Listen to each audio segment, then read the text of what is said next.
প্রিয় বন্ধুরা, আজকে আমরা চলে এসেছি ঐতিহ্যবাহী শতবর্ষী এক পুরাতন একটা জমিদার বাড়িতে, সেই সাথে শতবর্ষী একটা মসজিদ দেখতে, এবং সেই সাথে দেখতে পাচ্ছেন সুন্দর একটা ব্রিজ। যেখানে একটা ব্রিজ দেখতে পাচ্ছেন। তো আসুন আমরা এই ব্রিজের সৌন্দর্যটা দেখতে দেখতে জমিদার বাড়িতে যাই।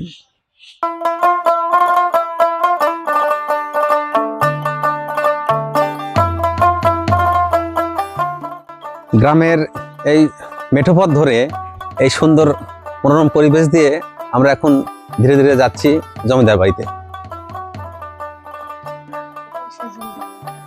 এটাই সেই জমিদার বাড়ির প্রাচীর। এখান থেকে শুরু হচ্ছে সেই জমিদার বাড়িটি। চলে আসলাম সেই জমিদার বাড়ির সামনে। নীরব গ্রামের মাঝে ইতিহাসের সাক্ষী হয়ে দাঁড়িয়ে আছে সিরাজগঞ্জের তাড়াশ উপজেলার বারোহাঁস রাজবাড়ি। একসময় যেখানে ছিল জমিদারদের রাজকীয় পদচারণা, আজ সেখানে সময়ের স্পষ্ট ছাপ। এই রাজবাড়িটি নির্মাণ করেছিলেন তৎকালীন জমিদাররা, যারা এই অঞ্চলের সামাজিক ও অর্থনৈতিক জীবনের গুরুত্বপূর্ণ ভূমিকা পালন করতেন। বিশাল বিশাল প্রাঙ্গণ, পুরনো দালান আর ধ্বংসপ্রায় দেওয়াল সবকিছু যেন অতীতের গল্প বলে দেয়। রাজবাড়িটির প্রতিটি ইট, প্রতিটি কোণায় লুকিয়ে আছে ইতিহাসের নিঃশব্দ স্মৃতি। কখনো এখানে ছিল উৎসব, জমিদারি শাসন আর অভিজাত যৌবনের জৌলুস।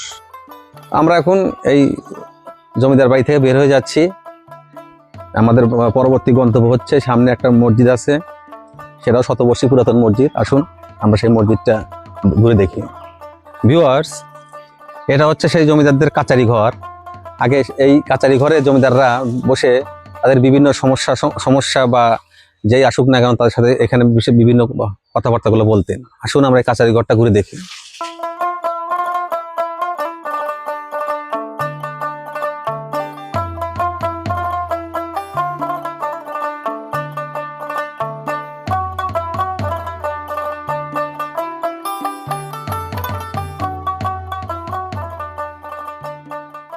ভিউয়ার্স, এই সেই সুন্দর শতবর্ষী মসজিদটি। আসুন আমরা এই মসজিদের সৌন্দর্যটা ঘুরে দেখি। এই মসজিদটি শুধু একটি ধর্মীয় উপাসনা নয়, বরং এটি একটি অঞ্চলের ঐতিহ্য ও সংস্কৃতির এক অনন্য নিদর্শন। প্রাচীন স্থাপত্য শৈলী আর নান্দনিক কারুকাজ আজও মানুষকে মুগ্ধ করে। প্রতিদিন এখানে নামাজ আদায় করতে আসেন স্থানীয় মুসল্লিরা, আরও দূর দূরান্ত থেকে দর্শনার্থীরা আসেন এখানে ইতিহাসের ছোঁয়া নিতে। সময়ের সাথে সাথে অনেক কিছু বদলে গেলেও এই বারোহাঁস রাজবাড়ি ও চৌধুরী বাড়ির মসজিদ আজও দাঁড়িয়ে আছে স্বমহিমায়, যা অতীতের গল্প শুনিয়ে নতুন প্রজন্মকে ইতিহাসের সাথে পরিচয় করিয়ে দিতে চায়।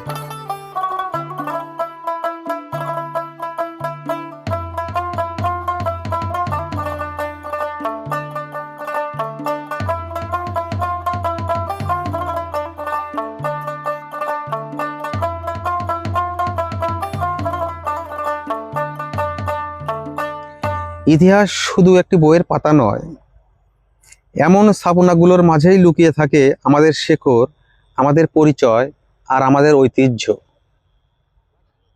ভিউয়ার্স, এই সেই চৌধুরী বাড়ির কবরস্থান। এখানকার সব পূর্বপুরুষরা শায়িত আছেন। কালের পরিবর্তনে এই কবরস্থানগুলো ভেঙে অনেকটাই ক্ষতি হয়ে গেছে। তো ভিউয়ার্স, আমরা তখন এই চৌধুরী বাড়ির এই মসজিদটি এবং এই সামনের জমিদার বাড়িটি ঘুরে ঘুরে দেখলাম। তো এগুলো আপনাদের কেমন লাগলো অবশ্যই জানাবেন।